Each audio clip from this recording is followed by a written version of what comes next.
Baik, assalamualaikum warahmatullahi wabarakatuh. Bagaimana kabarnya murid-murid? Noval, baik ya. Rivaldi, baik, alhamdulillah. Nggak ada yang sakit kan? Atau nggak enak badan? Nggak ada, alhamdulillah. Baik, agar pembelajaran pada pagi hari ini kita semangat, saya mempunyai jargon untuk murid-murid. Ada yang mau nggak? Ada yang tahu nggak? Seperti apa? Kalau saya bilang semangat pagi, murid-murid harus jawab pagi, pagi, pagi seperti itu. Agar pembelajaran pada pagi hari ini kita semangat semua. Baik, saya coba ya.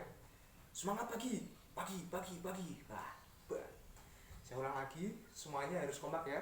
Semangat pagi, pagi, pagi, pagi. Bagus. Kemudian tadi pada bangun jam berapa murid-murid? Novel jam 4, Rivaldi jam setengah 5. Nah, ketika Anda bangun pagi, kemudian cuci tangan, basuh muka, basuh kaki, basuh tangan, atau wudhu, bahkan mandi, kulit Anda akan merasakan dingin. Nah, itu mengapa bisa demikian? Alasannya kenapa? Kok kita merasakan dingin, kemudian kita berangkat sholat ke masjid, kita merasakan dingin. Nah, mengapa bisa demikian? Ketika waktu pagi, mungkin ada yang dibuatkan minum kopi hangat, susu hangat, teh hangat, atau yang suka es susu akan merasakan hal yang panas atau dingin pada mulut kita atau lidah kita. Mengapa bisa demikian? Apa yang terjadi pada lidah kita? Nah, ketika Anda berangkat sekolah, tadi pada berangkat jam berapa?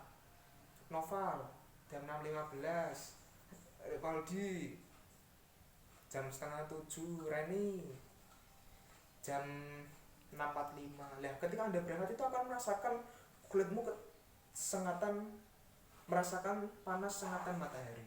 Itu karena apa? Mengapa bisa demikian? Nah, ini nanti yang akan kita pelajari pada topik suhu dan kalor pada hari ini. Nah, untuk mengukur panas atau dinginnya suatu benda, kita akan menggunakan alat apa? Kita akan bahas pada hari ini juga. Nah, harus semangat ya teman-teman, harus tetap fokus. Mari kita lanjutkan pembelajaran pada pagi hari ini. Baik, pembelajaran pada hari ini saya cukupkan dulu ya murid-murid. Sebelum saya tutup, mari kita simpulkan dulu pembelajaran pada hari ini. Mungkin ada yang mau memberikan kesimpulan mengenai topik suhu dan kalor ini? Ya, Noval, boleh dicoba, monggo. Ya, hampir hampir benar ya. Kemudian ada yang mengkaitkan dengan kehidupan sehari-hari seperti bangun pagi, kulit kita terasa dingin, kemudian pergi ke masjid, kulit kita terasa dingin, kemudian ketika pagi kita minum teh hangat atau kopi hangat atau bahkan yang suka susu susu dingin atau es susu ya, mungkin kita akan merasakan kedinginan juga. Kemudian ketika kita berangkat ke sekolah, kulit kita akan terasa panas karena terik matahari seperti itu.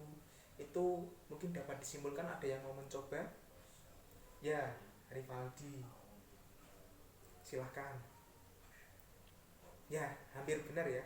Jadi ketika kita bangun pagi, kemudian kita cuci tangan, membasuh muka, mencuci kaki, kulit kita itu akan terasa dingin. Nah, mengapa demikian? Karena uh, kulit kita itu merasakan perpindahan kalor dari air ke kulit kita, yang mana air tersebut ketika di pagi hari adalah memiliki suhu yang dingin. Jadi ketika kita membasuh muka atau mencuci tangan atau bahkan mencuci kaki atau berwudu atau bahkan ada yang mandi, maka perpindahan kalor itu akan sampai kepada kulit kita sehingga kulit kita akan terasa dingin seperti itu. Bisa dipahami ya. Begitu juga ketika kita pergi ke masjid, karena kondisi uh, lingkungan atau kondisi udara di pagi hari itu dingin, maka kulit kita akan merasakan hal yang sama, yaitu dingin. Mengapa demikian? Karena ada terjadi perpindahan kalor yang mana dari lingkungan ke kulit kita seperti itu, sehingga kulit kita akan merasakan dingin dari lingkungan sekitar. Kemudian ketika kita pagi hari minum es teh atau teh hangat, kopi hangat, atau bahkan yang suka es susu, maka lidah kita akan merasakan panas, dingin, bahkan hangat. Nah, mengapa demikian?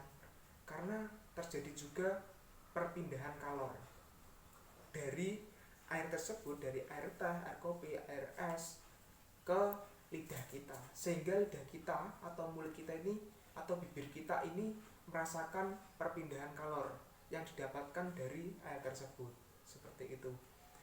Nah, kemudian ketika kita pagi hari pun seperti itu, ketika kita berangkat sekolah, tadi ada yang berangkat jam 6, 6.15, setengah 7. Di sini kulit kita akan merasakan panas dari terik matahari. Karena apa? Karena ada perpindahan kalor yang mana dari lingkungan ke dalam kulit kita. Seperti itu. Jadi pokok bahasanya sama, yaitu mengenai perpindahan kalor. Seperti itu. Nah, kita ini tidak tahu bahwa ketika kita minum teh atau kopi yang hangat, itu ukuran suhunya berapa. Kemudian ketika kita minum es susu, es teh atau es kopi, yang suka es kopi ya, itu dinginnya itu sekitar berapa derajat. Nah, itu kita dapat menggunakan alat yang namanya termometer dengan satuan derajat Celcius. Nah, mengenai termometer ini yang perlu kita bahas ada banyak ya, tapi kita menggunakan termometer yang biasanya ya, yaitu termometer yang di dalamnya ada air raksa, yang mana termometer ini memiliki satuan derajat Celcius.